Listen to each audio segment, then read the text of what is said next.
आताही महिला संपूर्ण आरक्षण सोडत झालेली आहे. तुमचं काय मत आहे? तुमच्या वाढ मी खूप खुश आहे. एक लक्षात घ्या, विषय असा आहे की आरक्षण काय पडलं याच्यावरती जर का गुणवत्ता ठरत असेल तर मागच्या वेळेस माझ्याबरोबरच्या अनेक महिला भगिनी ज्या पडल्या ते काय होतं. एक लक्षात घ्या की लोकांना काम करणारे कार्यकर्ते आणि जे काम करतात, जे नागरिकांमध्ये राहतात, जे नागरिकांसाठी भांडतात, जे सुविधा आणतात, त्यांच्या पाठीशी जनता जाते. हा माझा आजपर्यंतचा अनुभव आहे 2007 पासून. तर आत्तापर्यंत तुम्ही जर आलेख पाहिला असेल तर 2012ला तर मी महिला ओपनमधनं पण निवडून आले होते.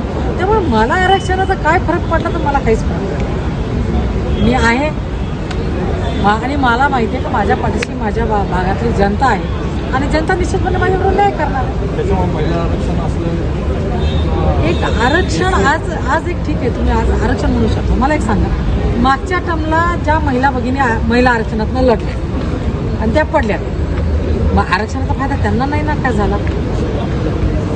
बरोबर आहे की काम करणारा कार्यकर्ता जर असेल तर जनता त्यांच्या पाठीशी जाते, जनता त्यांना नाकारत नाही. आरक्षण 19-20 असतंच. त्याच्या मागच्या आधीच्या 2012च्या टर्मला सुलभा उगळे, मंगला कदम या ओपन वॉर्डातच निवडून आल्या होत्या.